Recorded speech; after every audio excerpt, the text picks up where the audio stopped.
साथियों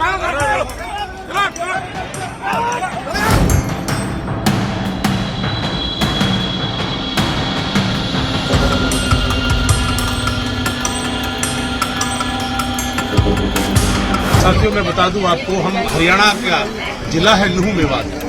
हम मेवात के रहने वाले हैं और मेवात से यहाँ करीबन हमारे अभी 5-6 गाड़ियाँ यहाँ पर पहुँची हैं और हमारा जो माल है ट्रक भर के आ रहा है, जो राशन है, तो हम मदद के तौर पे पहुँचे अपने सिख भाइयों के मदद के तौर पे यहाँ पर पंजाब के भाई। देखिए, चारों तरफ से घिरी हुई भारतीय जनता पार्टी के पास एकमात्र संजीवनी के तौर पर वो व्यक्ति है जिसने मंच पर खड़े होकर गाली दे दी थी। उसके इर्द गिर्द सब खड़े हो गए, मतलब पूरी बीजेपी एक टांग पर खड़ी है और इसी तरीके से कह रही है कि जैसे राहुल गांधी ने, गांधी परिवार ने, कांग्रेस के किसी दिग्गज नेता ने या विपक्षी पार्टी किसी बड़ी नेता ने गाली दे दी। यह आज भी पुष्टि नहीं है कि क्या वाकई वो कांग्रेस का सदस्य है या नहीं है, यानी एक संजीवनी के तौर पर। मैं अपनी पिछली वीडियो में भी कह चुका हूं, थोड़ा ध्यान रखिए, कई राजनीतिक दलों के साथ ऐसा हुआ कि उनके बड़े नेता चुनाव जीतते जीतते इसलिए हारे क्योंकि उनके अपने सलाहकार उन्हें ऐसी ऐसी सलाह देते थे जिससे उनकी फजीहत होती थी। यही कुछ इन दिनों नरेंद्र मोदी साहब के साथ हो रहा है। जो वो करने जाते हैं वो उल्टा पड़ जाता है, इसलिए सोच समझकर थोड़ा, ऐसा ना हो ये दाव उल्टा पड़ जाए। और पड़ भी रहा है क्योंकि अलग अलग जगह बीजेपी के कभी पुरुष नेता, कभी महिला नेता घुसकर कांग्रेस के दफ्तर में तोड़फोड़ कर रहे हैं। वो बात अलग है, पुलिस को यह अराजकता नजर नहीं आएगी, ये तो बहुत जनकल्याण का काम है ना। लेकिन ये भारी भी पड़ गया है। एक जगह कांग्रेस के दफ्तर पर हमला करने पहुंचे बीजेपी के कार्यकर्ताओं को लेने के देने पड़ गए। जी हां, बिल्कुल उसी स्टाइल में जैसे नरेंद्र मोदी साहब ने कहा था ये तो लेने के देने पड़ गए, तो बिल्कुल वही आपको दिखाने जा रहा हूं। वो डंडा और झंडा दोनों लेकर भाग खड़े हुए। वो बात अलग है कि उसके बाद पुलिस सक्रिय हुई और अराजक तत्वों पर नहीं बल्कि कांग्रेस के नेताओं पर एफआईआर दर्ज हुए। ये खबर दिखाऊंगा और इसके साथ साथ कई और महत्वपूर्ण खबरें दिखाने जा रहा हूं कि मसला कहीं ना कहीं बीजेपी समझ गई है ये महिला सम्मान के नाम पर करना भारी पड़ जाएगा क्योंकि उनके अपने नेता इतने बदतमीज हैं कि उनके खिलाफ एक शब्द मोदी नहीं बोल पाए।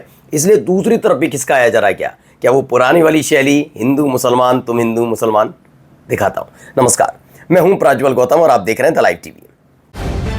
द लाइव टीवी, सच सबसे आगे। बीजेपी बहुत असमंजस में है, वो समझ नहीं पा रही है करा क्या जाए। गाली वाला मुद्दा उठा लें, नामदार कामदार वाला मुद्दा उठा ले, सब चल गए, खत्म हो गए, अब कोई सुनना नहीं चाहता। हिंदू मुसलमान कर ले, करें क्या, सारे तो खत्म हो गए। अब इन सब के बीच सबसे पहले एक वीडियो देखिए, बहुत शानदार वीडियो है दोस्तों, क्योंकि आप अलग अलग जगह अराजकता फैलाते हुए इन बीजेपी के नेताओं को देख रहे होंगे। देखिए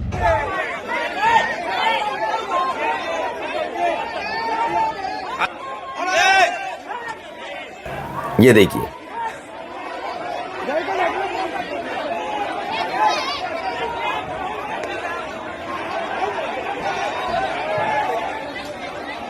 ये देखिए पथराव कर रहे थे। ये कौन पत्थर फेंक रहा है, देख रहे हैं ना आप, पत्थर कौन फेंक रहा है।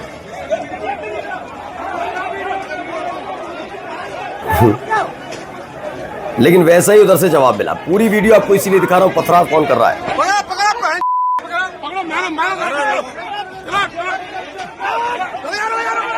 तो शांति दूतों की सेना पहुंची थी और शांति दूतों की सेना पहुंचकर जिस तरह की, अभी आपको इसमें और बता दूं मेन बात क्या है, इसमें जो रिकॉर्ड हो रही है वीडियोस में माँ और बहन की गालियां दी जा रही हैं सबसे महत्व पर। और आए क्यों थे बीजेपी के कार्यकर्ता, क्योंकि कांग्रेस के मंच पर खड़े होकर, जैसा कि दावा है कि कांग्रेस के मंच पर खड़े होकर एक व्यक्ति जिसका गांधी परिवार से कांग्रेस से लेना देना है भी नहीं है, गांधी परिवार तो छोड़िए कांग्रेस से लेना देना है वो भी पता नहीं है इनको, तो वहां पर मोदी को गाली दी गई। इसलिए आए थे, मोदी आए थे, एक दिन पहले रो रहे थे सुबह सुबह कर कि उनकी मां को गाली दी गई। लेकिन जब ये बीजेपी के कार्यकर्ता कांग्रेस के दफ्तर के बाहर प्रदर्शन करने जाते हैं और प्रदर्शन के नाम पर पथराव करते हैं तो गालियां देते हैं, ये वो भी मां बहन की, तो कितने इज्जतदार और कितने संस्कारी हैं वो सुना नहीं सकता, बीप इसलिए हमें लगाना पड़ता। लेकिन मैं आपसे कह रहा हूं मां बहन की गालियां दे रहे हैं।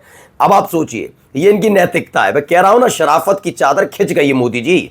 आपके साथ आपकी पार्टी के कार्यकर्ता लफंडर हैं, आपकी पार्टी का प्रवक्ता लफंडर है, आपका वो रमेश बिधूड़ी लफंडर है। उस लफंडरों पर कार्रवाई नहीं होती। आपको सिर्फ यह देखना है कि राजनीतिक तौर पर जो आपकी पकड़ ढीली पड़ रही है उसे महिलाओं के सम्मान के नाम पर कैसे मजबूत किया जाए, ये देश समझ रहा है। इसलिए कह रहा हूं सलाहकार बदलिए। आपके सलाहकार बहुत आपके लिए घातक साबित होने वाले हैं क्योंकि वो आपको चुनाव हरवा के मानेंगे। इस बार विदाई राजनीति से अच्छे तौर पर होनी चाहिए। खैर, खदेड़ दिए गए बाद में ये कर रहे थे, इनको लगा हर जैसे हर कांग्रेस के दफ्तर में घुसकर गुंडागर्दी कर रहे हैं वैसे यहां हो जाएगी, लेकिन यहां कूट दिए गए, भगा दिए गए। लेकिन हुआ क्या, इटावा में पीएम को गाली मामले में उत्साही भाजपाई कार्यकर्ता भाजपाई कांग्रेस कार्यालय में घुसकर तांडव करने के आकांक्षी थे। ऑफिस में घुसते ही छत पर खड़े कांग्रेसियों ने भाजपाइयों पर रोड़े बरसा दिए। कांग्रेसियों पर केस दर्ज हो गया। कांग्रेसियों को रोक पाने में नाकारा 2 दरोगाओं को सस्पेंड होना पड़ा।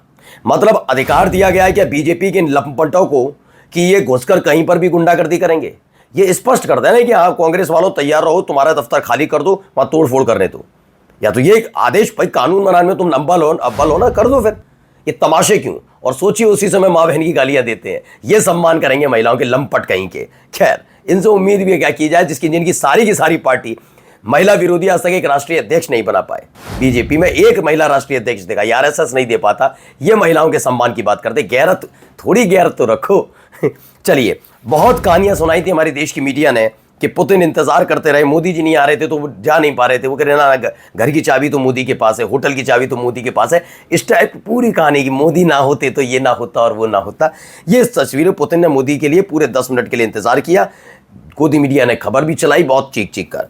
लेकिन क्या ये बताया कि पुतिन ने ये दोनों सम्मान, मैं ये नहीं कह रहा हूं मेरे देश के प्रधानमंत्री का अपमान हुआ, नहीं, नरेंद्र मोदी का अपमान नहीं, पुतिन की तरफ से नहीं कह रहा हूं। लेकिन आप ये देखिए, वो खबर है तो खबर ये भी है ना।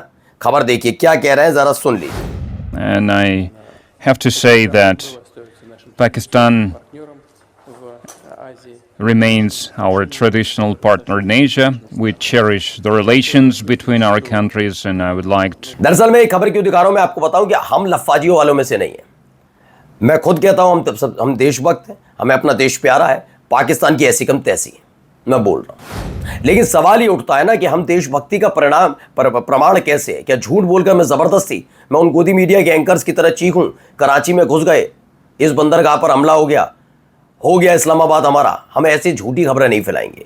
हम जो सच है वो दिखाना चाहते हैं कि वहां जो हुआ वहां की असली तस्वीर ये है।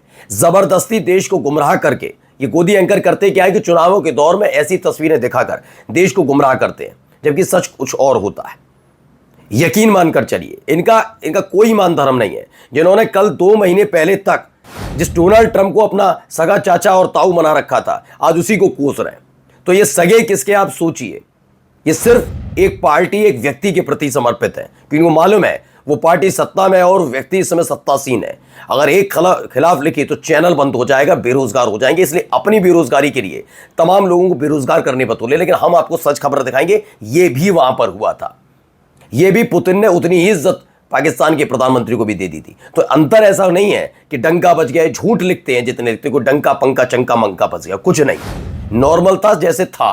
ठीक है, तो ये फालतू की खबरें आप देखने से बेहतर है समझिए आप। तो मेरे को अब इस बात को और गर्व है कि मेरे जो व्यूअर्स हैं वो सारे समझदार हैं इस बात को कि बीच की लाइन को देखकर चलते हैं कि क्या है, कितना है और क्या है। अब आइए जरा क्या कह रहे हैं खान सर, क्या कह रहे हैं। रिश्ता खराब करके तनी देख लीजिए, तो जमीन पे ना लिया दिया अमेरिका भारत को तो कहेंगे तुरंत बंद करेगा जीमेल, चलाते रहिएगा यूपीआई। ए भैया खाली जीमेल बंद करे ना, उतना दूर जाने में क्या जरूरत है। जीमेल बंद करो, मोबाइल बा तुम्हारा विदाउट जीमेल लॉगिन नहीं होगा, तुम्हारा फेसबुक बिना जीमेल लॉगिन नहीं होगा, तुम्हारा व्हाट्सअप इंस्टाग्राम कुछ बस उसको एक झटका देना है। क्या बंद करना है, जीमेल। अब बताइए, ये वाली बात है तथ्यात्मक बात कोई बताता है आपको, कोई दिखाता है आपको? हाँ, छोटी आंख वाले गणेश जी, नूडल्स, झालरें, ये सब बंद करो। और इनके जो सरकारी धन्ना सेठ है वो चीन की गोदी में जाकर बैठे रहे, उस वक्त भी जब वो चीन बम गोला बारूद पाकिस्तान को दे रहा था। लेकिन कभी किसी ने बता दिया कि चीन के पास ये ताकत है, चीन सपोर्ट कर रहा है, तुम देशद्रोही हो, देश को नीचा दिखाना चाहते हो, देश को नीचा अरे सच्चाई बोलने में देश को नीचा दिखाना क्या होता है। अब देखिए यहां भी एक तस्वीर देखिए क्या है। ये तस्वीरें हैदराबाद की तस्वीरें, ये तस्वीरें 2014 के बाद ही देखने को मिलती हैं। क्या है तस्वीरों में खास, आप समझे नहीं समझे। मस्जिदों को ढक दिया गया है। हैदराबाद में आगामी गणेश विसर्जन जुलूस से पहले प्रशासन ने जुलूस मार्ग पर स्थित मस्जिदों को बड़े कपड़ों से ढक दिया। इसमें अफजलगंज और 4 मीनार क्षेत्र की मस्जिदें भी शामिल हैं। ये अजूबा 2014 के बाद ही होता है, इससे पहले सब मिलकर मनाते थे और ऐसा विवाद भी नहीं था। होता है, मैंने कहा जिस देश में आबादी होती है हर देश में होता है। हमारे देश में भी हुआ, कई बार हुआ, मैं ये थोड़ी ना मना कर रहा हूं कि नहीं हुआ। नहीं, पहले 2014 से पहले स्वर्ग था और जन्नत थी, मैंने तो नहीं कहा। लेकिन यह बात भी सच है कि 2014 के बाद जितनी बुरी गर्त हुई है धर्म के आधार पर, बदतमीजियां, बदसलूकियां और सारी हदें पार हुई हैं, वो 2014 से पहले नहीं था। ये पूरी जिम्मेदारी के साथ कह सकता हूं। देखिए यहां पर भी हरकतें देखिए।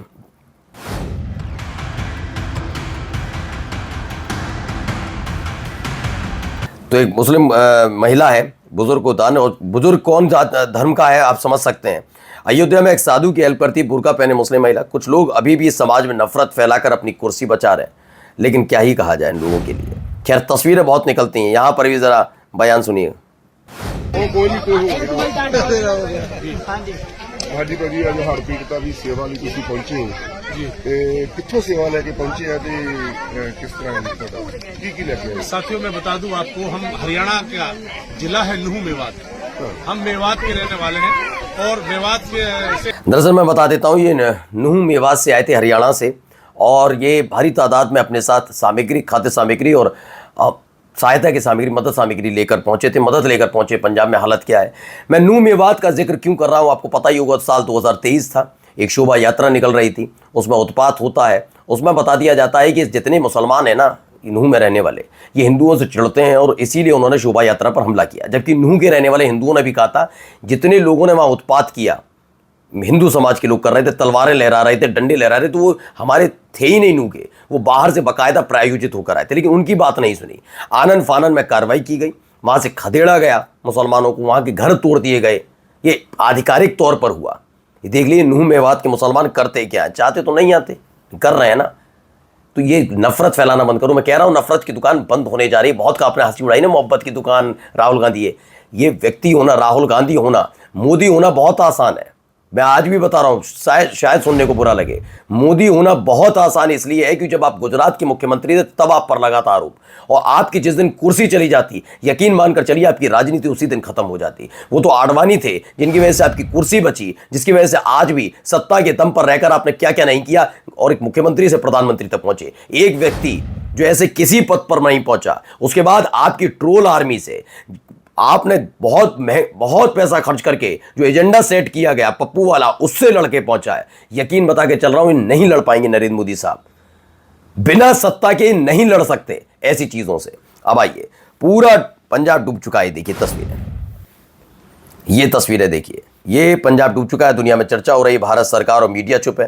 खैर ये तस्वीर नारायणगढ़ मदरसा जीनत उल उलूम की है, जो उस दिन पंजाब की बाढ़ में फंसे लोगों की मदद कर रहे हैं जब से वहां बाढ़ आई है।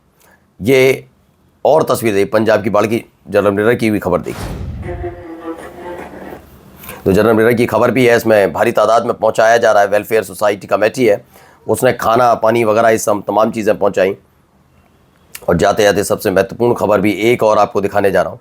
वहाँ क्या क्या हुआ था उसमें से एक चीज़ ये भी हुई थी, इस पर किसी ने बात की। ये मलेशिया के प्रधानमंत्री अपनी पत्नी के साथ हैं, अनवर इब्राहिम, हाथ मिलाना चाहते थे जिनपिंग, भाई होता है उनको क्या पता, शी जिनपिंग ने हाथ मिलाने के लिए आगे हाथ बढ़ाया, लेकिन जो अनवर इब्राहिम है मलेशिया के प्रधानमंत्री की पत्नी डॉक्टर वॉन अजीज़ा, उन्होंने हाथ मिलाने से इनकार किया, लेकिन उनकी पत्नी से हाथ ज़रूर मिलाया। किनकी पत्नी से? शी जिनपिंग की पत्नी से। तो संस्कार भी कोई चीज़ होती है। नमस्कार। द लाइव टीवी, सच सबसे आगे।